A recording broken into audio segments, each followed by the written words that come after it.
நேர்கள் அனைவரையும் ஜெயா பிளஸ் தொலைக்காட்சியினுடைய ஏனென்ற கேள்வி விவாத நிகழ்ச்சிக்காக நான் உங்கள் அனைவரையும் வரவேற்கிறேன். இந்நிகழ்ச்சியில் துறை சார்ந்த ஆளுமைகளுடைய எண்ண ஓட்டங்களை இன்றைய தலைப்பிலே நாம் பேச இருக்கிறோம். இந்த தலைப்பு ரொம்ப முக்கியமாக திமுகவினுடைய 4 ஆண்டுகள் நிறைவு பெறக்கூடிய ஒரு சூழலில் 5ஆம் ஆண்டு சந்தித்தது என்ன, சாதித்தது என்ன என்று அவர்களே விளக்கம் கொடுக்கிறார்கள். நம்முடைய தலைப்பும் மக்களின் சார்பாக திமுகவினுடைய 4 ஆண்டு ஆட்சியில் என்ன நடந்தது, தமிழ்நாடு கண்ட வளர்ச்சி, திராவிட மாடல், அவற்றினுடைய நீட்சி என்று திமுகவின் தலைமை புகழாரம் கூறியிருக்கிறது. ஆனால் உண்மையிலேயே அவர்கள் வைத்ததை தாண்டி நீதியாக, நியாயமாக, மனசாட்சியின் அடிப்படையில் இந்த 4 ஆண்டுகளில் ஒரு சுருக்கமான காலத்தில் 33% திமுக அமைச்சர்களுடைய ஊழல் குற்றச்சாட்டுகள் தேசிய அளவில் பேசும் பொருளாக மாறியிருக்கிறது.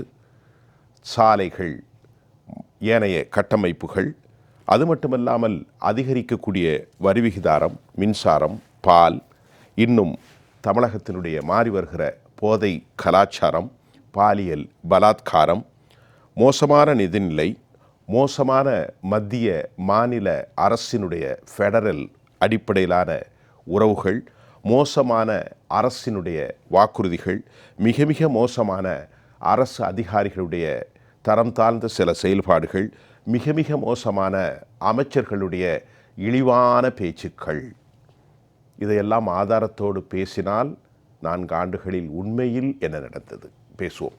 நிகழ்ச்சியில் எம்மோடு பேசுவதற்காக அதிமுகவின் சார்பில் வழக்கறிஞர் தோழர் இளந்தமிழ் ஆர்வலன் அவர்கள் எம்மோடு இணைகிறார். சார் வணக்கம். இளந்தமிழ் சார் வணக்கம். வணக்கம். அதே போன்று மருத்துவர்கள் சார்பில் டாக்டர் பெருமாள் பிள்ளை அவர்கள் எம்மோடு இணைகிறார். வணக்கம் சார். அரசியல் விமர்சகராக தோழர் பொன்வில்சன் சார் வணக்கம். அதே போன்று பிஎம்எஸ்னுடைய பொதுச் செயலாளர் தோழர் சங்கர் அவர்களையும் நான் வரவேற்கிறேன். தோழர் சங்கர் வணக்கம். முதல் கட்டமாக இளந்தமிழ் சார், இந்த 4 வருஷத்தை கழித்து நேற்று புகழாரம் சூட்டியிருக்கிறார் முதலமைச்சர்.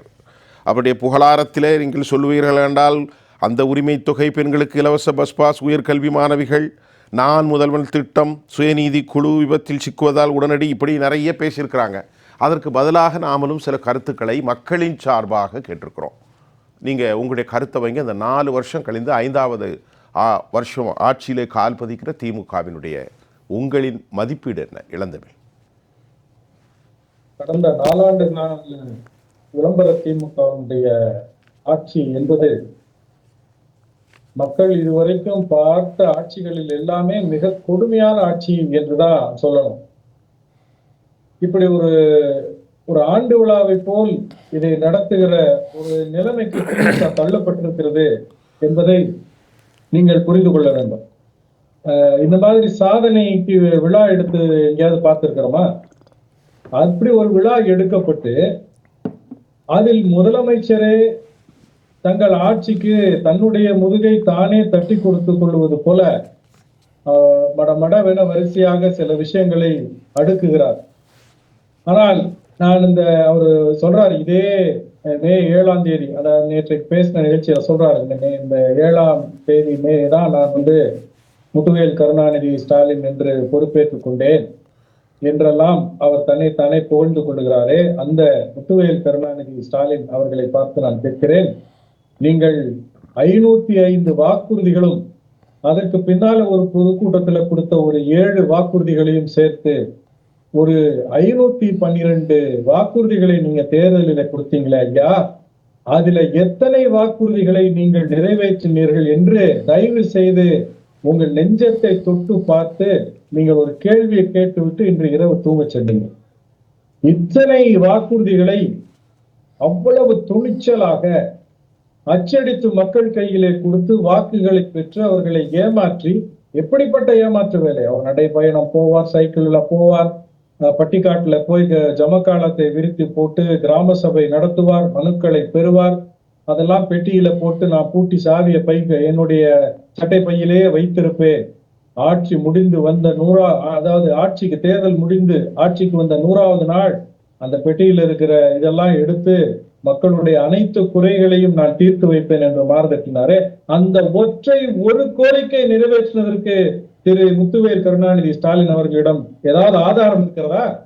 வாய்ப்பேச்சு விளம்பரத்தை தாண்டி ஆதாரபூர்வமாக அரசு தரவுகளாக அல்லது அரசு செயலாளர்களை விட்டு இவர் தம்பட்டம் அடித்துக் கொள்ளுகிறாரு. இந்த சாதனைக்கெல்லாம் ஏதாவது அவங்க உரிய விளக்கத்தையோ அல்லது ஆதாரத்தையோ தர முடியுமா என்று பார்த்தால், 4 ஆண்டு கால ஆட்சியில் மக்களுக்கு இவர்கள் படைத்தது சாதனை அல்ல, முழுக்க முழுக்க ஒவ்வொரு நாளும் பொழுதும் நொடிக்கு நொடி வேதனை வேதனை வேதனை. இதைத்தான் இந்த திமுக அரசாங்கம் தமிழ்நாட்டு மக்களுக்கு இந்த 4 ஆண்டு காலமாக கொடுத்து கொண்டிருக்கிறது என்பதை சொல்வதற்கு நம்ம கையில ஏராளமான ஆதாரங்கள் கையில இருக்கு. இதுல நீங்க சொல்லதை போல போக்குவரத்து துறை என்று எடுத்துக்கொண்டால், நம்ம போன வாரம் கூட விவாதம் செய்தோம். உரிய பேருந்துகள் வாங்கப்படுவதில்லை. கண்டிப்பா மிக மோசமான நிலையில் இருக்கக்கூடிய பேருந்துகள், அந்த பேருந்துகளுக்கு வாங்கப்படுகிற டயர்கள், அதுல முறைகேடு, கோடிக்கணக்கான ரூபாய்கள் ஊழல். அந்த பணி செய்யக்கூடியவர்கள் இந்த திமுகவினுடைய தொழிற்சங்கத்தில் உறுப்பினர்களாக இருக்கிறோம் என்று சொல்லி அவர்கள் எல்லாம் வேலை செய்யாமல் அரசுக்கு இழப்பை ஏற்படுத்தி கொண்டிருக்கக்கூடிய நிலை. படிகளே இல்லாத பேருந்து, கூரைகளே இல்லாத பேருந்து, சீட்டுகளே இல்லாத பேருந்து. இதை அனைத்து இந்திய அண்ணா திராவிட முன்னேற்ற கழகத்தினுடைய பொதுச் செயலாளர் புரட்சிதாய் சின்னம்மா அவர்கள் கூட தன்னுடைய அறிக்கையில குறிப்பிட்டு சொல்லி இருக்கிறார்கள். இந்த போக்குவரத்து தொழிலாளர்களுக்கு, ஊழியர்களுக்கு இந்த திமுக வாக்குறுதி கொடுத்தது மட்டுமல்ல, அவர்கள் போராட்ட காலத்துல கடந்த ஆட்சி காலத்துல இருந்த போது திமுகவினுடைய இந்த மு க ஸ்டாலின் நேரில் சென்று நாங்கள் உங்களுக்கான குறைகளை தீர்த்து வைப்போம், அரசு ஊழியர்களுக்கு நாங்கள் பழைய ஓய்வூதியத்தை அந்த திட்டத்தை நடைமுறைப்படுத்துவோம் என்றெல்லாம் வாக்குறுதி கொடுத்தாரு. ஆட்சி பொறுப்புக்கு 3வது மாதத்துல அதே குழுவிலே ஒரு உறுப்பினராக இருந்த பிடிஆர் பழனிவேல் தியாகராஜன் நிதியமைச்சராக சட்டமன்றத்தில் அறிவிக்கிறாரு, பழைய ஓய்வூதிய திட்டத்தை நடைமுறைக்கு கொண்டு வருவதற்கு சாத்தியமே இல்லை என்று. இந்த பொருளாதார அறிஞரை வைத்துதானே நீங்க தேர்தல் அறிக்கையை உருவாக்குனீங்க. அப்போ உங்களுக்கு இந்த பொருளாதாரம் தெரியாத நிலையில் இருந்தீர்களா, அல்லது தெரிந்து கொண்டு மக்களை ஏமாற்ற வேண்டும் என்ற நோக்கத்தோடு நீங்கள் முன்னேறினீர்களா என்ற கேள்வி இன்றைக்கு மக்கள் மத்தியிலே எழுந்திருக்கிறது. முறைக்கு முறை, தெருவுக்கு தெரு, டீ கடைக்கு டீ கடை, திமுக ஆட்சி மாற்றப்பட வேண்டும் என்பதிலே சாதாரண சாமானிய ஏழை எளிய மக்கள் இந்த திமுக அரசாங்கத்தால், மு க ஸ்டாலின் அவர்களுடைய குடும்பத்தினர்களால் ஏமாற்றப்பட்டு வஞ்சிக்கப்பட்டு தெருவில் இருக்கக்கூடிய மக்கள் உறுதி பூண்டு கொண்டு வெறியோடு காத்து கொண்டிருக்கிறார்கள் 2026ஆம் ஆண்டு வரக்கூடிய சட்டமன்ற பொது தேர்தலுக்காக என்பதை என்னுடைய முதல் கட்ட கருத்தாக நான் பதிவு செய்ய விரும்புகிறேன். ரொம்ப சிறப்பு பொன்வில்சன் சார். இப்போ நிறைய அடுக்கியிருக்காங்க. நீங்கள் தொடர்ந்து எங்களுடைய அமர்வில் பதிவு செஞ்சுக்கிட்டு தான் வரீங்க. சொன்னதை செய்கிறது முடிச்சுட்டு தான் மற்றதை சொல்லணும். நீங்கள் சொன்னது ஏராளமானது. ஒரு பேச்சுக்கு சொல்ல வரேன். நாங்கள் அதை செஞ்சுருக்கோம், இதை செஞ்சுருக்கோம், சாப்பாடு போட்டிருக்கோம்லாம் சொல்கிறீங்க. அதை அடுக்கினார் நேற்று முதலமைச்சர். பெண்களுடைய இலவச பயணம், அது இது, மக்களை மோடி மருத்துவம், அதில் மக்களை நாடி தேடி மருத்துவம், சுயநீதி குழுலாம் சொன்னீங்களா? அந்த 505 இளந்தமிழ் சார் கேட்குற மாதிரி உங்களுக்கு தெரியும். தமிழ்நாட்டு கல்லூரி மாணவர்களுடைய அந்த கல்வி கடன், நீங்கள் ஏற்கனவே அடிக்கடி சொல்கிறது, ஜல்லிக்கட்டுக்கு மாதம் 1000 ரூபா ஈஸியாக, எரிவாயு சிலிண்டருக்கு 100. இங்கே பேசுகிறத நான் நினைவு தான், நம்ம புதுசாக ஒன்றும் பேச போகிறதில்ல. பெட்ரோல் டீசலுக்கு மானியம், 3 லட்சம் பணியிடங்கள் நிரப்பப்படும், 2 லட்சம் வேலையாட்கள் உருவாக்கப்படும். இதெல்லாம் என்னாச்சு? இதை எப்படி மறந்தீங்க? 100 நாள் வேலையாட்களை 150 நாளாக உயர்த்த போகிறோம். பகுதி நேர ஆசிரியர்களை நிரந்தரமாக ஆக்க போகிறோம். இன்றைக்கி கண்ணீர் வடிக்கிறாங்க. Old pension என்னானது? மீனவர்களுக்கு 2 லட்சம் வீடுகள் கட்டி கொடுத்தீர்களா? மலை போல குவிஞ்சு கிடக்கு சார். வடசென்னை வளர்ச்சி திட்டத்திலேருந்து அவ்வளோ விஷயம், 8000 பஸ்ஸு, கொஞ்சம் நெஞ்சம் இல்லை சார். அதைத்தான் அவர் கேட்குறார். நான் உங்கள் கையில் பாலை கொடுத்துட்டேன், சொல்லுங்கள். இல்லை, இப்போ இந்த ஆட்சியை பார்த்தோன்னா நெஞ்சு பொறுக்குதில்லையே இந்த நிலைகட்ட ஆட்சியை நினைத்து விட்டால், கரெக்ட், அந்த எண்ணம் தான் மனதில் வருது. நீங்கள் இப்போ 505 வாக்குறுதிகள், திருச்சி மாநாட்டில் சொன்ன ஒரு 12 வாக்குறுதிகள் எல்லாம் சேர்த்தா கிட்டத்தட்ட 520 வாக்குறுதிகள். 520 தான். இது இல்லாமல் இன்னொரு விஷயம், முக்கியமான விஷயம் எப்படின்னா, திமுக தன்னுடைய தேர்தல் பிரச்சாரத்தில் ஒவ்வொரு அப்போ இருந்த முன்னாள் அமைச்சர்கள், திமுகவின் அமைச்சர்களும் திமுகவின் வேட்பாளர்களும் ஒவ்வொரு மாவட்டத்திற்கு போகும்போதும் அந்த மாவட்டத்தில் இருக்கிற பிரச்சனை எல்லாம், நாங்கள் ஆட்சிக்கு வந்தால் இந்த பாலத்தை கட்டிடுவோம், நாங்கள் ஆட்சிக்கு வந்தால் இந்த ஆட்டு குறுக்க அணையை தடுப்பணை கட்டிடுவோம், நாங்கள் ஆட்சிக்கு வந்தால் இதை தூர்வாரிடுவோம், நாங்கள் ஆட்சிக்கு வந்தால் இந்த வேலையை கொடுத்துருவோம், லோக்கல் பிரச்சனைகள். இது இப்போ 1000கணக்கான வாக்குறுதிகள் கொடுத்தாங்க. அது லட்சம் இருக்கும். அதில் எதுவுமே பெரிய அளவில் நிறைவேற்றலை, நடக்கல. இப்போ அந்த மக்கள் எல்லாம் இதை யோசிப்பாங்கல்ல. கேட்பாங்களா? நம்ம ஏரியாவில் நம்ம சந்தையில் வந்து நம்ம மார்க்கெட்டில் வந்து நின்றார் பிரச்சாரத்துக்கு, இதெல்லாம் சொன்னார், நம்ம ஓட்டு போட்டோம், இன்றைக்கி எதுவுமே நிறைவேற்றலை, அந்த எண்ணம் இருக்குமா இல்லையா? அப்போ என்னென்னா இந்த வாக்குறுதிகள் ஒரு பக்கம், இன்னொரு பக்கம் இது ஒரு வித்தியாசமான ஆட்சி. எப்படின்னா திராவிட மாடல் ஆட்சின்னு சொல்கிறீங்க, சமூக நீதி ஆட்சின்னு சொல்கிறீங்க, திரு ஸ்டாலின் அவர்கள் முதலாக முதலமைச்சராக அமர்ந்த ஆட்சி அப்படின்னு சொல்கிறீங்க. இந்த ஆட்சியில் இருக்கிற மற்ற ஆட்சியில் இல்லாத வித்தியாசமான சாதனை என்னன்னா, தன் நிலத்திற்காக போராடுகிற விவசாயிகள் திருவண்ணாமலையில் மேல்மாவில் ஆயிரக்கணக்கான ஏக்கர் சிப்காட் எக்ஸ்டென்ஷனுக்கு அங்கே கொடுக்குறேன்னு சொல்லும்போது ஒரு அறவழியில் போராட்டம் பண்ண விவசாயிகள் மேலே 7 பேர் மேலே குண்டர் தடுப்பு சட்டம் போடப்பட்டது. பார்த்தீங்களா? எங்கேயா நடந்திருக்கா? எந்த ஆட்சியில்னா எந்த காலத்திலேயே போட்டிருக்காங்களா? விவசாயிகள் மேலே விவசாயிகள் என்ன செய்வாங்க? அவங்கள்ட்ட என்ன இருக்கும்? அப்பாவிகள் விவசாயிகள் தன்னுடைய சொந்த நிலத்தை காப்பாற்றுறதுக்காக அவங்க ஒரு போராட்டம் பண்ணுறாங்க, அவங்க மேலே குண்டர் சட்டம் போடப்பட்டது. அடுத்தது பார்த்தீங்கன்னா, எந்த ஆட்சியிலையாவது திருமண மண்டபத்திலையும் விளையாட்டு மைதானத்திலையும் மது அருந்ததுக்கு அனுமதி கொடுக்கலான்னு எங்கேயாவது மசோதா தாக்கல் பண்ணுவாங்க, தீர்மானம் நிறைவேற்றுவாங்களா? பயங்கரமாக இது நடக்கிற காரியமா? இது அது என்ன ஆச்சு? அதோட விளைவு என்ன ஆச்சுன்னா, திமுக இளைஞரணி ஒரு இடத்துல பார்த்தோம், கள்ளக்குறிச்சியில் என்னாச்சு, அந்த சாப்பாடு பரிமாறுற இடத்துலையே பீர் பாட்டில் வைக்கப்படும். ஆமாம், வச்சிருவான்ல, செய்தது இல்லையா? அப்போது இது இந்த அரசின் சாதனையை நம்ம சொல்லிக்கலாம் இல்லையா? அடுத்தது பார்த்திங்கன்னா, நீதிமன்றத்தால் கண்டிக்கப்பட்டு 2 அமைச்சர்கள் பதவி நீக்க செய்யும். கடைசி கட்ட வரைக்கும் நாளைக்கு மறுபடியும் ஏரிங் வரப்போகுது, ஃபைனல் ஏரிங் வரப்போகுது, வேறு வழியே இல்லை. அப்படிங்கும் போது அந்த கடைசி கட்டத்தில் அவங்க 2 பேரையும் அமைச்சர் பதவியை நீக்க வேண்டிய சூழ்நிலை இந்த அரசாங்கத்தை தவிர வேறு எந்த அரசாங்கத்துக்கும் வந்ததே கிடையாது. இப்படி ஒரு நிலையே நடக்கல. ஆமாம், வரலாற்றில் கிடையாது. அதே மாதிரி சிறையில் இருக்கும்போது இலாக்கா இல்லாத அமைச்சராக இருக்கிறதும் இந்த ஆட்சியில் தான் நம்ம பார்த்தோம். செந்தில் பாலாஜி சிறையில் இருந்து, அது எப்படிப்பட்ட குற்றச்சாட்டு? இது சாதனையா இல்லையா? அப்போது இதுக்கு மேலே ஒரு முதலமைச்சரே வந்து ஒரு கூட்டத்தில் சொல்கிறார், நான் தூக்கமே வரல, விடிந்தால் மூத்த அமைச்சர்கள் என்ன பேசுவாங்களோ, எந்த பிரச்சனையை கொண்டு வந்து தூங்க முடியாத சூழ்நிலையில் அவஸ்தைப்படுறேன். இது இந்த ஆட்சியில் நடந்திருக்கு. அதே மாதிரி பள்ளியில் படிக்கிற மாணவர்கள் கடந்த 25-30 வருஷத்துக்கு மேலே சமூக நீதியை காக்கிற அரசாங்கம் இருக்கணும் அப்படின்னா எங்கனாலும் ஜாதி மோதல்களோ ஜாதிய வன்முறைகளோ நடக்காது, ஜாதிய பழிவாங்களோ பெரிய அளவு. அப்படி இருக்கும் பள்ளி மாணவர்கள் மத்தியில் நீங்கள் நம்ம நெல்லையில் என்ன ஆச்சு, வீச்சருவாலை எடுத்துகிட்டு போய் 8வது வகுப்பு படிக்கிற பையன் அறிவை வைக்க வேண்டிய பையில் அருவாளை வச்சுருக்கிறான். இது எந்த ஆட்சி நடக்கும்? இதற்கு முன்னாடி நடந்தது. சின்னதுரை என்ற 11வது வகுப்பு மாணவன் சக மாணவர்களால் வெட்டப்பட்டான், வீட்டிலே போந்து வெட்டினாங்க சார். 17 இடத்துல வெட்டினாங்க. அதற்கு பிறகு படிப்பினை நம்மளுக்கு எப்படி, நீதிபதி சந்துரு தலைமையில் ஒரு கமிட்டியை போட்டிங்க, அந்த கமிட்டி தீர்மானம் நிறைவேற்றி அது என்ன இம்ப்ளிமெண்ட் பண்ணீங்க? இல்லையே. சட்டமன்றத்தில் தாக்கல் பண்ணீங்களா? எதெல்லாம் இம்ப்ளிமெண்ட்? அப்போ எப்படி தொடருது இந்த பிரச்சனை? அடுத்தது, கனிமவள கொள்ளைக்காக எதிராக போராடிய ஒரு நேர்மையான அதிகாரி விஏஓ கிராம நிர்வாக லூது பிரான்சிஸ் வெட்டி கொல்லப்படுகிறார். பகல் 11 மணிக்கு அவருடைய அலுவலகத்திலே வெட்டி கொல்ல. தூத்துக்குடி மாவட்டம் ஒரப்பநாடு வள்ளநாடு பக்கம். இது எந்த ஆட்சியில் நடந்திருக்குது? அடுத்த கனிமவளத்தை சொல்லுங்க, 2 விவரம். அதே மாதிரி பார்த்தீங்கன்னா இன்னைக்கு வாணியம்பாடியில் நம்ம வாஷிங் அக்ரம் அப்படின்றவர் கஞ்சா போதைப் பொருள் கடத்துறாங்கன்னு சொன்னார். அவ்வளோதான். போய் தொழுகைக்கு போயிட்டு வர வெள்ளிக்கிழமை தொழுகை போயிட்டு வர வழியில் வெட்டி கொல்லப்படுகிறார். அடுத்தது பார்த்தீங்கன்னா அதே மாதிரி புதுக்கோட்டையில் ஜகபர் அலி என்ன ஆச்சு? ஜகபர் சாதி அவர் என்ன ஆச்சு?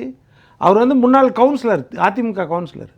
அவர் சொல்கிறாரு, நான் வந்து கனிம வள கொள்ளை கிட்டத்தட்ட 70,000 டாரஸ் இந்த கனிம வளங்களை கிரானைட்ஸு அவங்க வெட்டி எடுத்துகிட்டு போகிறாங்க, நான் சொன்னேன் கேட்க மாட்டேன்றாங்க. வட்டாட்சியர்கிட்ட மனு கொடுக்குறாரு, மாவட்ட ஆட்சியர்கிட்ட மனு கொடுக்குறாரு, அதே மாதிரி காவல்துறையில் மனு கொடுக்குறாரு, நீதிமன்றத்துக்கு மனு கொடுக்குறாரு, வீடியோ வெளியிடுறாரு, என்னை எப்படியும் சாவடிச்சிருவாங்க, என்னை கொலை பண்ணிவிடுவாங்கன்னு சொல்கிறாரு. தடுப்பு நடவடிக்கை இல்லை. நடந்து வர வழியில் தொழுகைக்கு போயிட்டு வர வழியில் லாரி ஏற்றி கொல்லும்போது லாரியை மறுபடியும் ஏற்றுறான். இறந்துட்டாரான்றதுக்காக. எவ்வளவு கொடுமை! எடுத்தோடனே மர்ம மரணம் தான் பதிவு செய்யப்பட்டது பேப்பரில். அதுக்கப்புறம் தான் கொலையாக மாறப்படுகிறது, எல்லாம் எதிர்ப்பு தெரிவித்த பிறகு. 3வதாக பார்த்தீங்கன்னா அதே மாதிரி ஜாகிர் ஹுசேன் நெல்லையில் வக்ஃப் போர்டு சொத்தை வந்து அபகரிக்கிறாங்க, வக்ஃப் போர்டுக்கு எதிராக நாங்கள் போராட்டம் பண்ணுறோம், ஆர்ப்பாட்டம் பண்ணுறோம், இந்த தீர்மானத்துக்கு எதிராக, இந்த சட்டத்துக்கு எதிராக எல்லாம் சொல்கிறோம். ஆனால் நடைமுறை என்ன? வக்ஃப் போர்டுக்கு சொத்தை ஆக்கிரமித்துறார்கள் அவர்களுக்கு எதிராக போராடியவரை அதே மாதிரி அவரும் வீடியோ வெளியிடுறாரு. என்ன எப்படியும் கொலை பண்ணிடுவாங்க. அவர் முன்னாள் காவல்துறை ஆய்வாளர். முன்னாள் காவல்துறை யாருக்கு? முதலமைச்சர், துணை முதலமைச்சர் அந்த குழுவில் இருந்து பாதுகாப்பு கொடுத்தவர் காவல்துறை அதிகாரி. அவரே சொல்கிறார் இந்த மாதிரி என்ன எப்படியும் கொலை பண்ணிடுவாங்க அப்படின்னு. காவல் ஆய்வாளர் பேர், ஏசி பேர், எல்லா பேரையும் சொல்கிறார். இவங்ககிட்ட நான் மனு கொடுத்தேன் என் உயிருக்கு ஆபத்துன்னு, ஆனால் இவங்க கண்டுக்கவே இல்லை. சொன்னாரா இல்லையா? சொல்லி ஒரு வாரத்தில் அவரும் கொலைப்படுகிறார். இப்போ இது போல் எந்த ஆட்சியில் நடக்கும்? இதுதான் சாதனையும். இது எப்படி இது சாதனையாகும்? அடுத்தது பார்த்தீங்கன்னா காவல்துறை அதிகாரிகளை காப்பாற்றுறதுக்கு எந்த அளவுக்கு நீங்கள் போராடுறீங்க? காவல்துறை அதிகாரிகளை, தங்களுக்கு சாதகமாக இருக்கிற அதிகாரிகளை காப்பாற்றணும். அதே மாதிரி அரசு துறையை சேர்ந்தவர்களை காப்பாற்றணும். டாஸ்மாக் ஊழியர்கள், அவர்கள் மேலே விசாரணை, இடி விசாரணை என்றால் அவர்கள் மேலே கை வைக்கக்கூடாதுன்னு உச்சநீதிமன்றம் வரைக்கும் போகிறீங்க. அதே மாதிரி கனிமவள கொள்ளையில் 4730 கோடி அரசுக்கு வருமான இழப்பு அப்படின்னு தாசில்தாருக்கும் கலெக்டருக்கும் சம்மன் அனுப்பி விசாரணை பண்ண போகிறாங்க. அரசு விசாரிக்கும் அவங்கள. அந்த அதிகாரிகளை காப்பாற்றுறதுக்கு உச்சநீதிமன்றம் வரைக்கும் போகிறீங்க. அப்போ இந்த அரசாங்கம், திமுக அரசாங்கம் எந்த லெவலில் இருக்குது? இப்போ இதை யோசிக்கணும். இதற்கு மேலே தான் நீங்கள் மக்கள் நல்லா இருக்கிறாங்களான்னு அடுத்த கட்டம், மக்களுக்கு செய்தோமான்னு அடுத்த கட்டம். ஆனால் நான் இப்போ உங்களை மட்டுப்படுத்தியிருக்கேன். இன்னும் நேரம் கொடுத்தா உங்கள்கிட்ட அவ்வளோ தகவல் மலை போல குவிஞ்சிருக்கு. ஆமாம், எல்லா துறையும் இல்லை. விவசாயிகள்லேருந்து நாள் கூலி, நீங்கள் சொன்னீங்களே 150 நாள் கிராமப்புற வேலைவாய்ப்பு திட்டம், அது என்னாச்சு? பஸ் போக்குவரத்து தொழிலாளர்கள் என்னாச்சு? மருத்துவர், செவிலியர்கள், இவர்களுக்கு நிரந்தர வேலை என்னாச்சு? ஆசிரியர்களுக்கு என்னாச்சு? நெசவாளர்களுக்கு என்னாச்சு? மீனவர்களுக்கு என்னாச்சு? முதியோர்களுக்கு நீங்கள் ஓய்வூதியம் 1500 ரூபாய் கொடுப்பேன், என்னாச்சு? இன்றைக்கு பெண்களுக்கு கேஸ், அது என்னாச்சு? மாணவர்களுக்கு எடுத்தீங்கன்னா கல்வி கடன் ரத்து பண்ணுவேன், நீட்டை ரத்து பண்ணுவேன், எல்லாத்தையும் பொய்யா சொல்லிட்டீங்க. லேப்டாப் கூட அவங்க கையில் கொடுக்கல. இதெல்லாம் என்னாச்சு? எல்லா துறையிலிருந்தும் 1% கூட ஓட்டு வராது. நம்மோடு டாக்டர் பெருமாள் பிள்ளை அவர்கள் இணைகிறார். சார் வணக்கம். வணக்கம் சார். பெருமாள் பிள்ளை சார், இப்போ நம்முடைய இளந்தமிழ் ஆர்வலன் அவர்கள் அவருடைய மக்களின் பார்வையில் இந்த அரசுக்கான பல விஷயம் சொன்னாங்க. மரியாதைக்குரிய பொன்வில்சன் அவர்களும் வைத்தாங்க. நான் அந்த நேரம் கருதி சுருக்கிட்டேன். ஒரு மருத்துவராக, சமூக நிலை ஒரு ஆர்வலராக, புது ஊடக பார்வையில் நீங்கள் இந்த அரசுக்கான மதிப்பீடும் 4 ஆண்டு கால இந்த ஆட்சிக்கான உங்களுடைய பார்வை எப்படி? அனைவருக்கும் வணக்கம். மதிப்பீடு என்ற வகையில் வேதனையின் உச்சத்தில் இருப்பது அரசு மருத்துவர்கள்தான் என்பதை முதலில் தெரிவித்துக் கொள்கிறேன். அதாவது தமிழகத்தில் கடந்த 4 ஆண்டுகளில் மருத்துவ கட்டமைப்பு எப்படி உள்ளது என்பதை சொல்வதற்கு முதலில் தமிழக சட்டசபையில் திமுக சட்டமன்ற உறுப்பினர் டாக்டர் எழிலன் தெரிவித்ததை இந்த நேரத்தில் நான் சொன்னால் சரியாக இருக்கும், பொருத்தமாக இருக்கும் என நினைக்கின்றேன். பொதுவாக சுகாதாரத்துறையில் இன்ஃப்ராஸ்ட்ரக்சர் கட்டமைப்பு என்பது கட்டடமோ கட்டிட வல்லுநர்களோ கருவிகளோ உபகரணங்களோ அல்ல. மருத்துவமனைகளில் உயிர்காக்கும் பணியில் உள்ள மருத்துவர்களும் செவிலியர்களும் மருத்துவ பணியாளர்களும் தான் உண்மையான இன்ஃப்ராஸ்ட்ரக்சர். உயிர்காக்கும் மருத்துவர்கள் மகிழ்ச்சியாக பணி செய்ய வேண்டும் என்ற நோக்கத்தில்தான் முன்னாள் முதல்வர் கலைஞர் அவர்கள் அரசாணை 354 வெளியிட்டார்கள். எனவே அந்த அரசாணை 354 மூலம் அரசு மருத்துவர்களுக்கு அதிகபட்ச பலன்கள் தரப்படும் வகையில், கிடைக்கும் வகையில் அந்த அரசாணையை உடனடியாக நடைமுறைப்படுத்த வேண்டும் என்று அரசை வலியுறுத்துகிறேன் என்று டாக்டர் எழிலன் அன்று தெரிவித்தார்.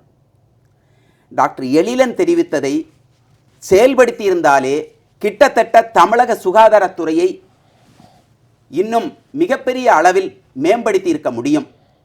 ஆனால் எதையுமே செய்யவில்லை. உதாரணமாக ஒரு 2-3 மாதங்களுக்கு முன்பு நம்முடைய மாண்புமிகு சுகாதாரத்துறை அமைச்சர் அவர்கள் ராஜீவ்காந்தி அரசு மருத்துவமனையில் பத்திரிகையாளர்களிடம் பேசியதை நினைவுபடுத்த விரும்புகின்றேன். 2021 திமுக ஆட்சி பொறுப்பேற்ற போது ராஜீவ்காந்தி அரசு மருத்துவமனையில் தினசரி புறநோயாளிகளின் எண்ணிக்கை 6000 இருந்தது. ஆனால் இன்று கிட்டத்தட்ட 15,000 முதல் 18,000 வரை புறநோயாளிகள் எண்ணி அதிகரித்துள்ளது. இது மட்டுமல்ல, தமிழகம் முழுவதும் அரசு மருத்துவமனைகளில் தனியார் மருத்துவமனைகளை தாண்டி அரசு மருத்துவமனைகளில் நோயாளிகளின் எண்ணிக்கை அதிகரித்துள்ளது என்றால் இங்கு அரசு மருத்துவமனையின் கட்டமைப்பு வலுவாக உள்ளது அப்படின்னு பெருமையாக பேசினாங்க. இருப்பினும் 6000 இருந்த இடத்தில் 2 முதல் 3 மடங்கு நோயாளிகள் எண்ணிக்கை அதிகரிக்கும் பொழுது அதற்கு ஏற்றாற் போல அங்கு மருத்துவர்கள், செவிலியர்கள், மருத்துவ பணியாளர்கள் எண்ணிக்கை அதிகரிக்கப்பட்டுள்ளதா, அவர்களுக்கான பணி இடங்கள் அதிகரிக்கப்பட்டுள்ளதா என்றால் இல்லை. இதற்கு அமைச்சர் இன்று வரை பதில் சொல்லவில்லை. இரண்டாவதாக, கிண்டி தேசிய முதியோர் நல மருத்துவமனை, அந்த முதியோர் நல மருத்துவமனை முன்மாதிரி மருத்துவமனையாக உள்ளது, பெருமையாக பேசுகிறாங்க. சமீபத்தில் ஒரு வாரம் 10 நாளைக்கு முன்னாடி பல்வேறு மாநிலங்கள் 17 மாநிலங்களைச் சேர்ந்த மருத்துவர்கள் இங்கே ஒரு பயிற்சிக்காக வந்து சென்றார்கள். இதெல்லாம் இருக்குது. ஆனால் அந்த மருத்துவமனையில் இவர்கள் போட்ட அரசாணைப்படி 50 மருத்துவர்கள் இருக்கணும். அதில் 24 ஜெரியாட்ரிக் மெடிசின், அதாவது முதியோர் நல மருத்துவத்துறையை சார்ந்த மருத்துவர்கள் இருக்கணும், 75 செவிலியர்கள் இருக்கணும். ஆனால் இதை எதையுமே அவர்கள் ஃபாலோ பண்ணல. குறிப்பாக 50 மருத்துவர்கள் இருக்க வேண்டிய இடத்துல 33 மருத்துவர்கள் இருக்கிறாங்க. அதே போல் 75 செவிலியர்கள் இருப்பதற்கு பதிலாக 56, அந்த 56 செவிலியர்களில் 26 செவிலியர்கள் ராஜீவ்காந்தி அரசு மருத்துவமனை உள்ளிட்ட மற்ற அரசு மருத்துவமனைகள்லேருந்து இங்கே டெபுட்டேஷன் பண்ணியிருக்கிறாங்க. அப்போ யோசிச்சு பாருங்கள், ஏற்கனவே எங்களுக்கு பணி சுமை அதிகமாக இருக்குது. அப்போது நீங்கள் மற்ற ஹாஸ்பிட்டலில் இருக்கிற செவிலியர்களுக்கு அவங்கள இங்கே ஷிஃப்ட் பண்ணிங்கன்னா, இங்கே டெபுட் பண்ணிங்கன்னா, அப்போ அங்கே என்ன நிலைமையில் இருக்கும்? மொத்தத்தில் நீங்கள் என்ன பண்ணுறீங்க? இதுதான் மருத்துவத்துறையின் மருத்துவ கட்டமைப்பினுடைய நிலைமை இன்னைக்கு. அதுலேயும் கிண்டி முதியோர் மருத்துவமனையில் செவிலியர்களை டெம்பரரி போஸ்டிங் போடுறீங்க, ஒப்பந்த அடிப்படையில். மல்டி சூப்பரா இல்லை, அதுக்கு பக்கத்திலே இருக்கக்கூடிய முதியோர் நல மருத்துவமனை geriatric national centre for ageing. ஆமாம், அங்க நீங்க டெம்பரரியா போடுறீங்க. இவ்வளவு அந்த ஸ்டாஃப் நர்சஸ் செவிலியர்களை எப்படி நீங்க ஒப்பந்த அடிப்படையில் போடுறீங்க? முன்மாதிரி, அதாவது தேசத்துக்கே முன்மாதிரி மருத்துவமனைன்னு சொல்றீங்க, ட்ரைனிங் வந்துட்டு போறாங்க, இதெல்லாம் பெருமையா சொல்றீங்க. ஆனா அங்க போதிய செவிலியர்கள் இல்ல. மற்ற ஹாஸ்பிட்டல்ல இருந்து பாதி பேரை இங்க கொண்டு உட்கார வச்சிருக்கிறீங்க, இங்க இருக்கிறவங்களை ஒப்பந்த அடிப்படையில் போடுறீங்க. இதெல்லாமே நல்லாவா இருக்கு? அடுத்தது, அரசாணை நம்முடைய டாக்டர் எழிலன் தெரிவித்தபடி அரசாணை 354 இன்னமும் கிடப்பிலே போட்டிருக்கிறீங்க. அதாவது நான் கேட்குறேன், மகன் முதல்வராகவும் பேரன் துணை முதல்வராகவும் இருக்கிறப்போ முன்னாள் முதல்வர் கலைஞரின் ஆணைக்கு தடை போட்டிருக்கிறீங்களே, இது எந்த வகையில நியாயம்? அப்போ ஒரு அப்பா சொன்ன காரியத்தை பேரனும் பையனும் நிறைவேற்றலைங்கிறீங்க. அப்போ இன்னைக்கு பேரன் மீன் கடையை போய் மீன் திறந்து வைக்கிறாரு. அதை விட முக்கியமான விவகாரம் இதற்கு டெபுடேஷன் நீங்கள் சொன்ன மாதிரி இந்த மாதிரி ஆட்களை போட்டால் எப்படி? கரெக்ட். அடுத்தது,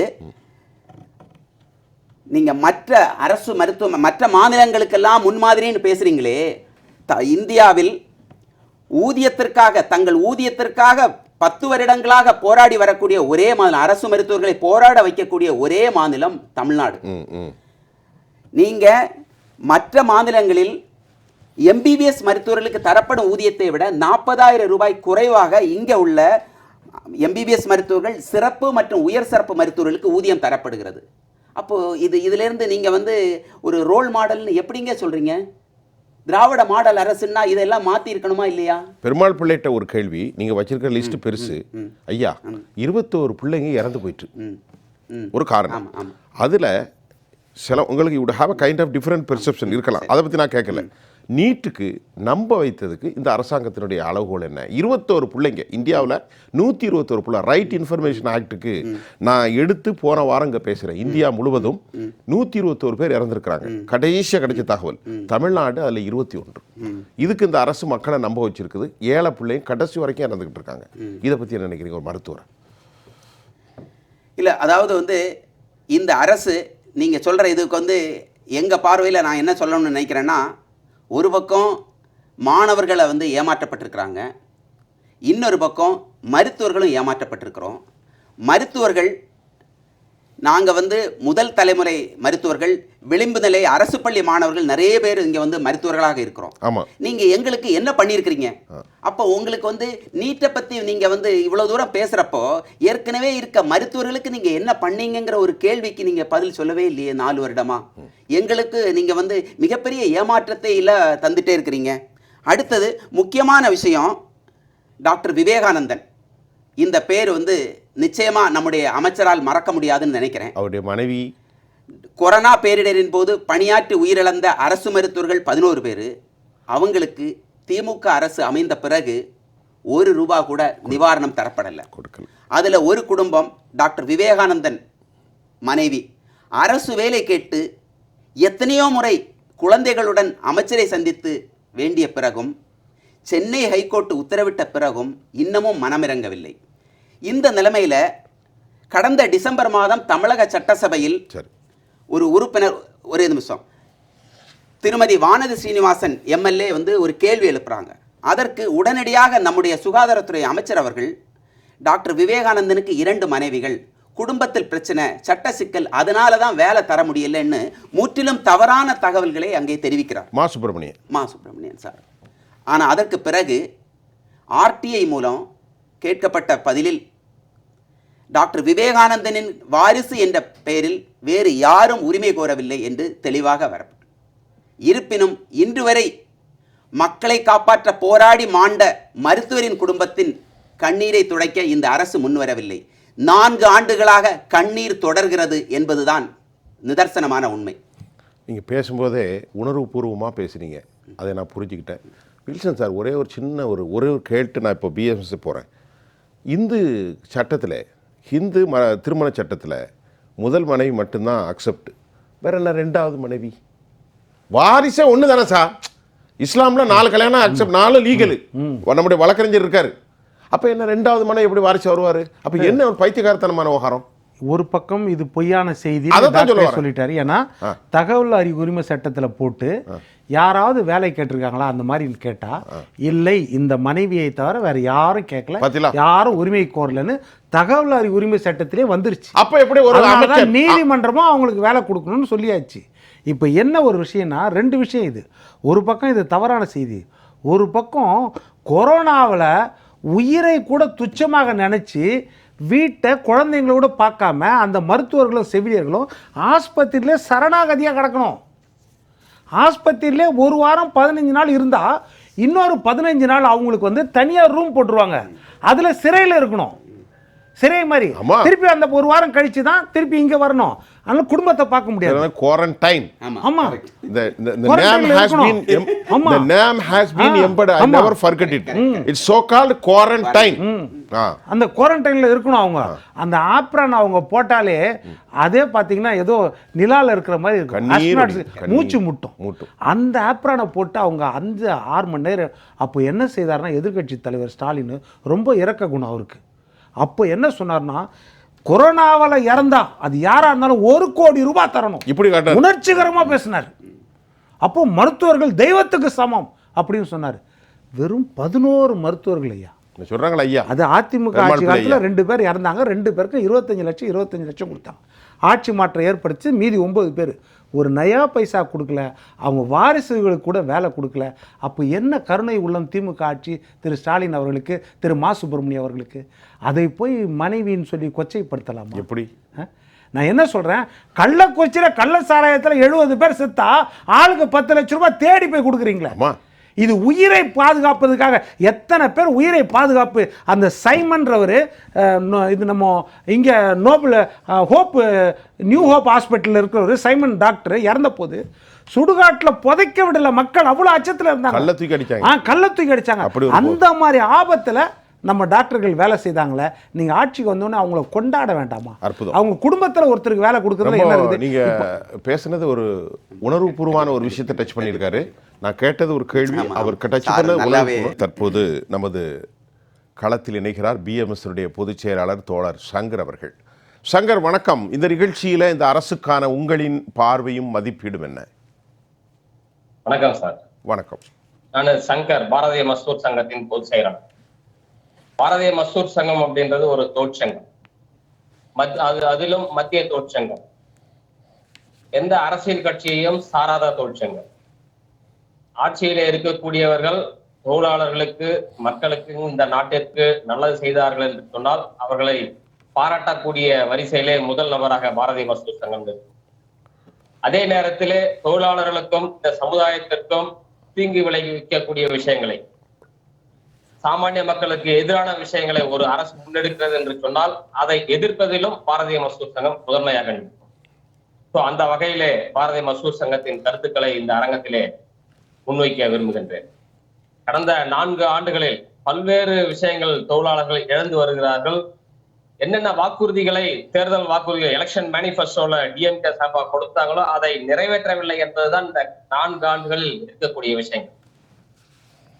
நமக்கு முன்னாடி பேசின விருந்தினர்கள் பல்வேறு விஷயங்களை முன் வச்சாங்க. நான் எக்ஸ்க்ளூசிவா தொழிலாளர் ஒர்க்கர்ன்ற சப்ஜெக்டை மட்டும் நான் போக்கஸ் பண்ணணும்னு நினைக்கிறேன். அரசு துறையில இருக்கக்கூடிய காலி பணியிடங்கள், தமிழ்நாடு அரசாங்கத்தின் பொதுத்துறை நிறுவனங்களில் இருக்கக்கூடிய காலி பணியிடங்களை நிரப்புவது இல்லை. எல்லாம் காலி பணியிடங்கள் அப்படியே இருக்கு. அந்த காலி பணியிடங்களுக்கு ஒப்பந்த அடிப்படையில் தொழிலாளர்கள் நியமிக்கின்றார்கள். அதாவது இப்ப இருக்கக்கூடிய டிஎம்கே கவர்மெண்ட் தனியார் மயம், ஒப்பந்த தொழிலாளர் மயத்தை தீவிரமாக அமல்படுத்தி வருகிறது. அதாவது அரசு போக்குவரத்து கழகம், தமிழ்நாடு அரசு மின்சார வாரியம், இது போன்ற துறைகள் இளம் தலைமுறையினருக்கு அரசு வேலை வாய்ப்பை எதிர்பார்க்கக்கூடியவர்களுக்கு மிகப்பெரிய ஒரு வேலை வாய்ப்பு கேந்திரம். இதுல இன்னைக்கு நிரந்தர பணிக்கு இடம் இருக்கிறதா இல்ல. ஒட்டுமொத்தமாக தமிழ்நாட்டுல இன்னைக்கு 25,800 பேர் தமிழ்நாடு அரசு போக்குவரத்து கழகத்துல ஆள் பற்றாக்குறை இருக்கிறது. இந்த ஆள் பற்றாக்குறையை சரி செய்வதற்காக தமிழ்நாடு அரசாங்கத்தின் சார்பாக அவுட் சோர்சிங் விடுறாங்க. அவுட் சோர்சிங் முறையில கண்டக்டர், டிரைவர் பணியிட நியமனம் பண்றதுக்காக, தற்காலிக அடிப்படையை அமைப்பதற்காக அவுட் சோர்சிங் விடுறாங்க. அதை எதிர்த்து பாரதிய மஸ்தூர் சங்கத்தின் சார்பாக தமிழகம் முழுவதும் போராட்டம் முன்னெடுக்கப்படுகிறது. பல்வேறு விமர்சனங்கள், நியாயமான விமர்சனங்கள் எங்கள் போராட்டத்தில் நாங்கள் முன்வைத்தோம். அதன் பிறகு கண் துடைப்பிற்காக வெறும் 3200 பேர் ஒரு கால்ஃபர் விட்டுருக்காங்க. நிரந்தர தொழிலாளியா நான் ஆள் எடுக்க. ஆனா தேவை எவ்வளோ? 25,807 பேர் தேவை இருக்கிறது. 100 பேருந்துகளை இயக்க வேண்டும் என்று சொன்னால் குறைந்தபட்சம் 71 நபர்கள் தேவை இருக்கிறது.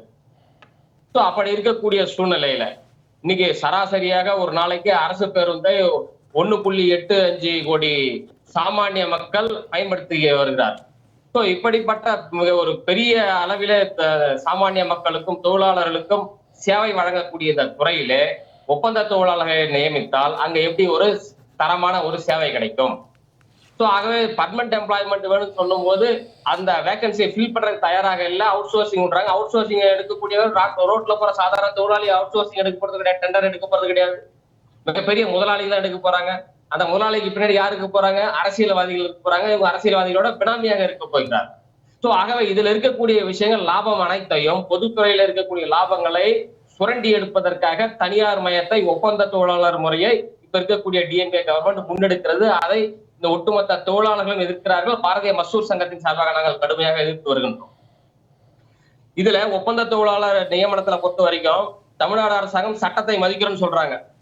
இன்னைக்கு பல்கலைக்கழகத்துல வேந்தரா நாங்க போடணும், அது சட்டத்துல எப்படி இருக்கு, நான் சுப்ரீம் கோர்ட்டுக்கு போறேன்னு சொல்றாங்க.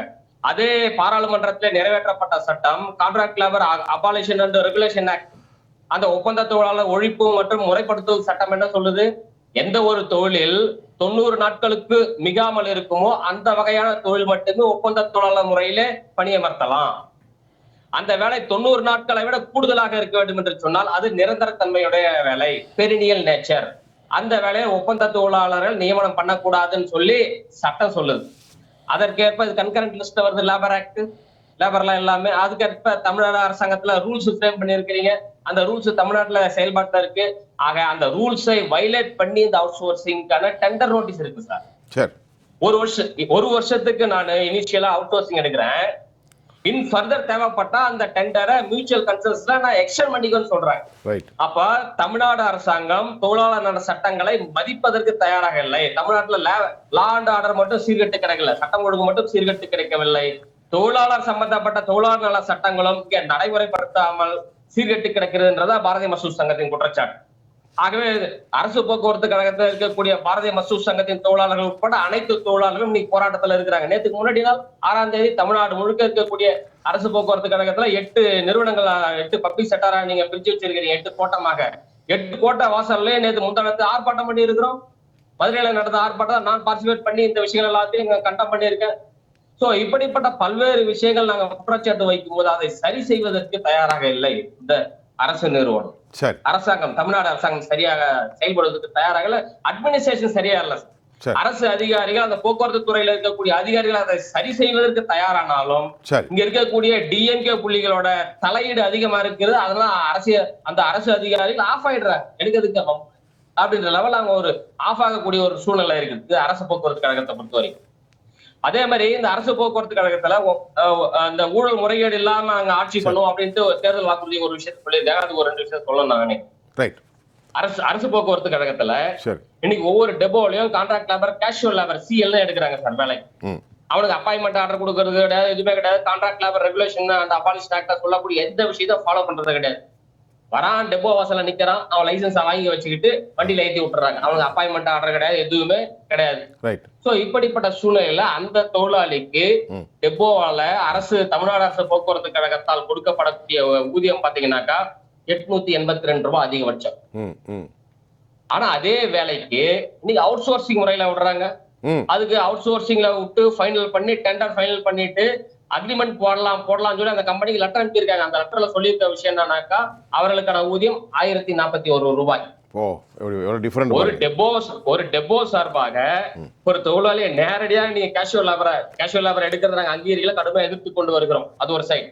ஏன்னா other side of the coin நீ கேஷுவல் லேபரை எடுக்கும்போது 882 ரூபாய் கொடுக்குறீங்க.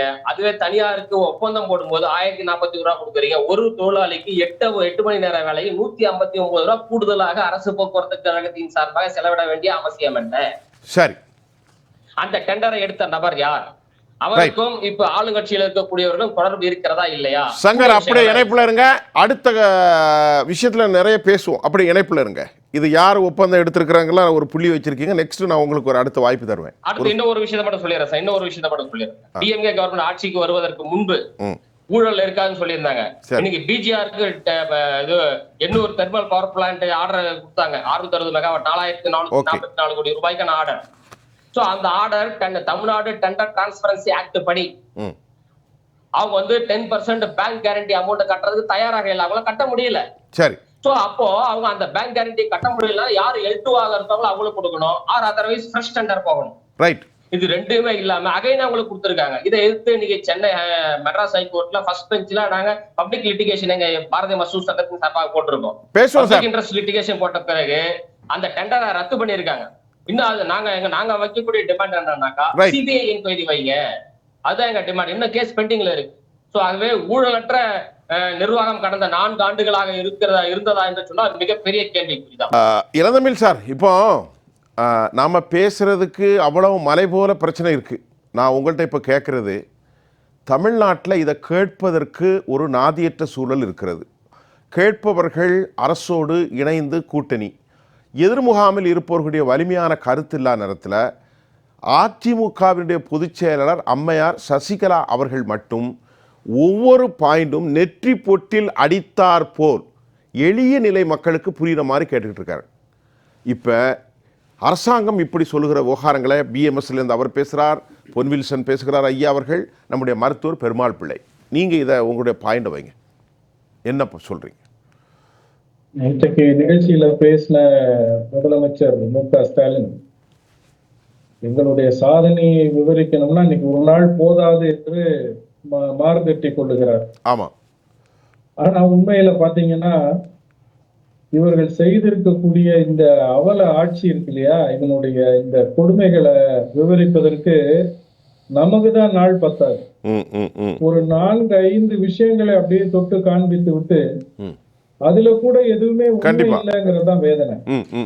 அவர் என்ன சொல்றாரு, தமிழ்நாட்டில் பணவீக்கம் கட்டுப்படுத்தப்பட்டிருக்கிறதுங்கிற ஒரு வினோதமான ஒரு விஷயத்தை கிளைம் பண்றாரு. Super super. இது எப்படி ஒரு மாநிலத்துல நீங்க பணவீக்கம் என்பதை இவர்கள் ஒரு பெர் கேபிட்டா இன்கம் அதற்கும் என்ன சொல்றது, விலைவாசி ஏற்றத்திற்குமான அந்த ஒப்பீட்டை நம்ம வந்து இன்ஃபிளேஷனா பார்க்கிறோம். இதை மாநில அளவுல கட்டுப்படுத்தி இருக்கிறோம்னு சொல்வது ரொம்ப கொடுமையான விஷயம். அதே மாதிரி சாதி மோதல் இந்த எங்களுடைய ஆட்சியில இல்லை என்று கொஞ்சம் கூட நாக்கூசாமல் மு.க. ஸ்டாலின் அவர்கள் பேசியிருக்கிறார். இந்த நிகழ்ச்சி இதை இவர் பேசிக் கொண்டிருக்கும் போதே நமக்கு நினைவுக்கு வருவது வந்து அது புதுக்கோட்டை வடகாட்டுல முத்துமாரியம்மன் கோயில் நுழைவுல மிகப்பெரிய போராட்டம், வீடுகள் கொளுத்தப்பட்டிருக்கின்றன, வாகனங்கள் அடித்து நொறுக்கப்பட்டிருக்கின்றன. இரு தரப்பு மோதல் என்று இது பெட்ரோல் போடுவதில் டூ வீலர்லயோ எதுலயோ பெட்ரோல் போடுவதில் ஏற்பட்ட தகராறு காரணம் என்று இந்த திமுக ஆட்சியில் இருக்கக்கூடிய போலீஸ் சொன்னாலும், இரு தரப்புலயும் கொடுக்கப்பட்டிருக்கின்ற எஃப்ஐஆர்ல இந்த போலீஸ் சொல்லுகிற கதை, அதாவது பெட்ரோல் போடுவதில் எங்களுக்கு மோதல் வந்தது என்று இருவருமே குறிப்பிடவில்லை. எஃப்ஐஆர்லயே அது இல்லை. அப்ப இது பெட்ரோல் பங்க்ல இருந்து பிரச்சனை தொடங்குச்சு என்று சொல்லி ஒரு போலியான தகவலை அரசாங்கம் கசிவிட்டு மக்களை திசை மாற்றி அங்க வந்து வழிபாட்டு உரிமை மறுக்கப்பட்டு மோதலாக மாறி இருக்கிறது. அதே போல நீங்க மறந்துடக்கூடாது, விழுப்புரத்துல மேல்பாதியில திரௌபதி அம்மன் கோவிலுக்கும் இதே பிரச்சனை இருக்கு. இந்த இப்படிப்பட்ட கொடுமைகளை சந்தித்துக் கொண்டிருக்கக்கூடிய மக்கள், வேங்கை வயல்ல என்ன ஆச்சு, யார் புகார் கொடுத்தார்களோ அவர்களே மலத்தை கலந்தார்கள் என்று சொல்லி அந்த பழியை அவர்கள் மேல தூக்கி போடுகிற கொடுமையை செய்து கொண்டு இந்த அரசாங்கம் என்ன சொல்லுது, இது வந்து சாதி மோதல் இல்லாத, வன்முறைகள் இல்லாத, சமூக நீதியை நிலைநாட்டக்கூடிய, சமதர்மத்தை மீட்கக்கூடிய அரசாங்கம் என்று முதலமைச்சர் பேசுகிறார் என்று சொன்னால், இதை விட வேதனை தரக்கூடிய விஷயத்தை இந்த நூற்றாண்டுல யாரும் பேச, இவருடைய கையாலாகத்தனத்தால, இவருடைய திறனற்ற ஆட்சியின் காரணமாக எந்த அதிகாரியும் முதலமைச்சருடைய கட்டுப்பாட்டுல இல்ல. அவரால் இயலவில்லை என்பதுதான் உண்மை, நிர்வாக திறன் கிடையாது. நீங்க குறிப்பிட்டதை போலவே சரியான எதிர்கட்சியாக தமிழ்நாட்டுல 34 துறை இருக்கிறது. 34 துறைகளை பற்றியும் ஒவ்வொரு துறையை பற்றியும் அதுல நடக்கக்கூடிய முறைகேடுகளை பற்றியும் தொடர்ந்து சுட்டிக்காட்டி கண்டனத்தை தெரிவித்து இந்த அரசாங்கத்திற்கு தன்னுடைய எதிர்ப்பை பதிவு செய்கின்ற, தவறாமல் பதிவு செய்கின்ற ஒரே தலைவர் அஇஅதிமுகவினுடைய பொதுச் செயலாளர் புரட்சி தாய் சின்னம்மா அவர்கள்தான் என்று நான் காலரை தூக்கி விட்டு நம்ம பெருமைப்பட்டுக் கொள்ளலாம். சொன்னதை போல கூட்டணியில் இருக்கக்கூடிய கட்சிகள் கூட இடதுசாரிகளா இருக்கலாம் அல்லது விடுதலை சிறுத்தைகளா இருக்கலாம், காங்கிரஸ் கட்சியா இருக்கலாம், இவர்கள் எதையும் துணிச்சலாக எடுத்து சொல்லுவதற்கு முன் வருவது இல்லை. கண்டிப்பா கண்டிப்பா. இன்றைக்கு சட்டமன்றத்தில் இருக்கக்கூடிய எதிர்கட்சியாக இருக்கக்கூடிய அதிமுக எந்த அளவுக்கு ஒரு சரியான எதிர்கட்சியாக செயல்படுகிறார்கள் என்பது நான் மக்களுடைய முடிவுக்கே அந்த கேள்வியை நான் விட்டு விடுகிறேன். நிச்சயமா புரட்சி தாய் சின்னம்மா அவர்கள் தான் ஒரு துறையையும் விடாமல், மக்களுக்கு எதிரான எந்த ஒரு விஷயத்தையும் சுட்டிக்காட்டாமல் அவர்கள் விடுவதில்லை. அனைத்தையும் சுட்டிக்காட்டி தொடர்ந்து ஒரு திறன்மிக்க ஆளுமையாக அம்மா அவர்கள் இந்த பிரச்சனையை எல்லாம் சுட்டிக்காட்டி கொண்டிருக்கிறார்கள். இப்ப எனக்கு இந்த சுற்றுலே நேரம் இருக்குன்னா நான் இன்னும் சொல்ல வேண்டிய விஷயத்தையும் சொல்லிடுறேன், இல்லை நீங்க அடுத்த சுற்று வந்தால் நேரம் கருதி ரொம்ப சிறப்பாக சுருக்கமாக. நம்முடைய முதல்வரால் அரசு மருத்துவர்களை எப்படி மறக்க முடியுதுன்னு தெரியல. உண்மையிலே நினைத்து பார்க்கின்றோம். 2019 அரசு மருத்துவர்கள் போராட்டம் நடத்திய போது எதிர்க்கட்சி தலைவராக இருந்த திரு மு.க. ஸ்டாலின் நேரில் வந்து அமர்ந்தார். அடுத்து திமுக ஆட்சி அமைந்ததும் உங்களின் கோரிக்கை நிறைவேற்றப்படும், அதுவும் கழக ஆட்சியில் போடப்பட்ட ஆணையத்தானே கேட்குறீங்க, பண்ணி கொடுத்துருவோம், எதுக்காக உங்களை வருத்திக்கிறீங்கன்னு சொன்னார். ஆனால் இன்னைக்கு வரைக்கும் எங்களை வருந்த வைக்கிறார். நாங்கள் இதை எதிர்பார்க்கவே இல்லை. அதே மாதிரி இதுவரை எந்த முதல்வராக சந்தித்திராத அளவுக்கு முதல்வர் பதவியில் அமர்ந்த போது கொரோனா தொற்றின் உச்சத்தால் அசாதாரண சூழ்நிலை நிலவியது. அந்த நேரத்தில் உறுதுணையாக இருந்த மருத்துவர்களை எப்படிங்க மறக்க முடியுது உங்களால் அப்படிங்கிற கேள்விதான் ஒட்டுமொத்த மருத்துவர்கள் மத்தியிலும் எழுந்துள்ளது. அன்னைக்கு உங்களுக்கு தெரியும், கொரோனா பேரிடரின் போது வாரத்துக்கு 2 முறை ஊரடங்கை அமல்படுத்துவதற்கும் அதை விலக்கிக் கொள்வதற்கும் எந்த நிலைமையில் போயிட்டு இருக்குதுங்கிறத பார்க்குறதுக்கும் மெடிக்கல் எக்ஸ்பர்ட் என சொல்லப்படும் மருத்துவ வல்லுநர்களை அழைத்து ஆலோசனை நடத்தியார்கள். அதை போல கொரோனா பேரிடரின் போது உயிரை பணைய வைத்து பணியாற்றிய மருத்துவர்கள் மூலம் உயிரிழப்பை குறைக்க முடிந்தது, கொரோனா பரவலை குறைக்க முடிந்தது வெகுவாக. ஆனால் அதற்கெல்லாம் அரசு மருத்துவர்கள் தேவை. சுகாதாரத்துறையில் தமிழகத்தை முன்மாதிரி மாநிலமாக நிலைநிறுத்தி தேசிய விருதுகள் வாங்குவதற்கு அரசு மருத்துவர்கள் தேவை. அரசு மருத்துவமனைகளில் ஏற்கனவே நான் பேசினேன், போதிய மருத்துவர்கள் செவிலியர்கள் இல்லாத நிலைமையிலும் அரசுக்கு தர்ம சங்கடத்தை ஏற்படாத அளவுக்கு வருடம் முழுக்க 24 மணி நேரமும் அரசு மருத்துவமனைகளை, அதாவது பண்டிகை காலமாக இருந்தாலும் அரசு விடுமுறையாக இருந்தாலும் வருடம் முழுக்க அரசு மருத்துவமனைகள் இயங்குவதற்கு அரசு மருத்துவர்கள் தேவை. ஆனால் நீங்க எங்களுடைய உணர்வுகளை, வேதனைகளை புரிந்து கொள்ளவில்லை. இதனால் வேறு வழியின்றி பல்வேறு போராட்டங்கள், குறிப்பாக கலைஞருடைய நினைவிடத்தில் கோரிக்கை மனு சமர்ப்பித்தல், மேட்டூரில் மறைந்த மருத்துவர் எல்லன் கல்லறையில் சாகுவரை உண்ணாவிரதம் உள்ளிட்ட பல்வேறு போராட்டங்களை நடத்தினோம். இருப்பினும் அரசு செவிசாய்க்காத காரணத்தால் இப்போது வேறு வழியின்றி வருகின்ற ஜூன் 11ஆம் தேதி மேட்டூர் முதல் சென்னையை நோக்கி பாத யாத்திரை நடத்த இருக்கின்றோம். மருத்துவர்கள் எவ்வளவு அழகா இருக்கு தமிழ்நாடு. எனவே இந்த நேரத்தில் மருத்துவர்களின் வேதனையை புரிந்து கொள்ளும் முதல்வர் அவர்களின் கவனத்தை ஈர்க்கும் வகையில் நடத்தும் இந்த போராட்டத்திற்கு முன்னதாகவே எங்களுடைய கோரிக்கைகள் அரசாணை 354 படி 12 ஆண்டுகளில் ஊதியப்பட்டை 4 வழங்கப்பட வேண்டும். கொரோனா பேரிடரில் உயிரிழந்த மருத்துவர் விவேகானந்தன் மனைவிக்கு அரசு வேலைக்கான ஆணையை வழங்க வேண்டும். அரசு மருத்துவமனைகளில் போதிய மருத்துவர்கள், செவிலியர்கள், மருத்துவ பணியாளர் நியமிக்க வேண்டும். மேலும் பழைய ஓய்வூதிய திட்டத்தை அறிமுகப்படுத்த வேண்டும் உள்ளிட்ட கோரிக்கைகளை முதல்வர்கள் நிறைவேற்றினால் உண்மையில் மருத்துவர்கள் தமிழகத்தில் சாதனை செய்துள்ளது திராவிட மாடல் அரசு என்று சொல்லப்படும் நிலைமை வரும் என்று நான் முதல்வரிடம் கேட்டுக்கொள்கிறேன். இன்னும் பேச நிறைய இருக்கு வேதனைகள் சார், சுருக்கமா அதை இணைச்சி. இப்போ இந்த ஆட்சியில் இப்போ எல்லா துறையும் குறை சொல்லிட்டாங்க. மருத்துவர் சொல்லிட்டாரு. எந்த அளவுக்கு அவங்க இடையில கூட அந்த கொரோனா பற்றிலாம் சொன்னீங்க. கடந்த ஆட்சியில் எந்த அளவுக்கு எதிர்பார்ப்போட திரு ஸ்டாலின் அவர்கள் தேடி போய் ஒவ்வொரு துறையாக ஆசிரியர்கள் போராட்டமாக உடனே போய் டிஓவில் உட்காந்துருவார். டிஓ எல்லாமே ஆமாம். டிஎம்எஸ்ல மருத்துவர் போராட்டமாக அங்கே போய் உட்காந்துருவார். விவசாயிகள் போராட்டமாக 8 வழி சாலையில் உடனே அங்கே போய் உட்காந்துருவார். மீனவர் போராட்டமாக உடனே அங்கே போய் எல்லா இடத்துலையும் போய் நான் உங்களுக்கு நிறைவேற்றுறேன், ஆட்சிக்கு வந்தவுடனே நிறைவேற்றுறேன். மாணவர்கள் அதே மாதிரி தற்கொலையாக உடனே 21 மாணவர் உடனே அங்கேயே போய் உட்காந்துருவார். நீட்டு நாங்கள் வந்தவுடனே ரத்து பண்ணிடுவோம். அண்ணாச்சி ஒரு பெட்டி ஒன்று வச்சிருப்பாரு. பெட்டி வேற வச்சு அதில் புகார் பெட்டி இதெல்லாம் வச்சு அதெல்லாம் என்ன ஆச்சுன்னு தெரியல. 100 நாள் அது தீர்ப்பு போனாங்க, இன்னைக்கு வரைக்கும் கிடையாது. ஆனால் ஒரு மிகப்பெரிய எதிர்ப்பு மக்கள் மத்தியில் என்னன்னா, மின்சார கட்டணம் கரண்ட் பில்லு 3 முறை உயர்த்தினாங்க. அதே 2021க்கு முன்னாடி வரைக்கும் 1000 ரூபாய் கட்டவங்க இப்போ 3000 ரூபாய், 3000 ரூபாய் கட்டவங்க இப்போ 9000 ரூபாய். அதே மாதிரி தான் சொத்து வரியும் 5000 ரூபாய் கட்டினா இப்போ 10,000 15,000. பால் பொருட்கள் விலை உயர்வு, அதேமாதிரி குப்பைக்கு விலை உயர்வு, குடிநீர் கட்டணத்துக்கு 3 மடங்கு விலை உயர்வு, எல்லாத்தையும் உயர்த்தியாச்சு. 1,10,00,000 பட்ஜெட்டில் வருமானம் கூடிருச்சு. அப்படி இருந்தும் 10 லட்சம் கோடிக்கு கடனை கொண்டாந்து வச்சுட்டு போறீங்க. இந்தியாவிலேயே அதிக கடன் வாங்கும் மாநிலங்களில் முதல் பட்டியலில் ஃபர்ஸ்ட் ரேங்க்ல இருக்குது தமிழ்நாடு அரசாங்கம். ஆனால் ஒன்று சொல்லி முடிச்சிடுறேன் உங்களுடைய பெர்மிஷனோடு. எல்லா வாக்குறுதியும் மட்டும் திமுக கொடுக்கல. நாங்கள் ஆட்சிக்கு வந்தால் கடன் விகிதத்தை 9 லட்சத்துக்கும் குறைப்போம் என வாக்குறுதி கொடுத்தாங்க. அதான் சொல்றேன். இன்றைக்கு கடன் வாங்கினது அளவு திமுக அரசாங்கம் இந்த வருஷம் வாங்க போறது 1,63,000 கோடி. 10 லட்சம் கோடி வந்து 10 லட்சம் ரொம்ப சிறப்புல. 10 லட்சம் உங்க பெர்மிஷனோட நான் நிறுத்திக்கிறேன். இன்னும் பேசுறதுக்கு டைம் அனுமதி இல்லை. கடைசியா ஒண்ணு சொல்லிடுறேன். அவங்க தேர்தல் வாக்குறுதியில 185வது வாக்குறுதியா சொன்னது என்ன தெரியுமா? சரி, 50 லட்சம் பேருக்கு வேலை. அருமையா கொடுத்துருக்காங்களே. 50 லட்சம் பேருக்கு வருஷத்துக்கு 10 லட்சம் பேருக்கு வேலை. 50 லட்சம் பேருக்கு வேலை. 3 லட்சம் பேருக்கு அரசு வேலை. சரி, 185வது வாக்குறுதி படிச்சீங்கன்னா தெரியும். 50 லட்சம் பேருக்கு வேலை.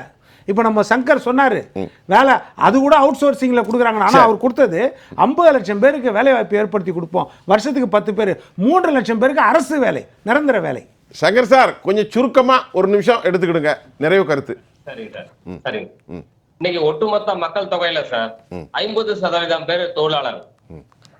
அந்த தொழிலாளர்களுக்கு இவர்கள் கொடுத்த வாக்குறுதி எதையுமே நிறைவேற்றப்படவில்லை. அதனால இன்னைக்கு தமிழகம் முழுவதும் ஒரு போராட்ட களமாக மாறி இருக்கிறது. ஒரு சில விஷயங்களை மட்டும் நான் மீண்டும் கோடிட்டு காட்ட விரும்புகிறேன்.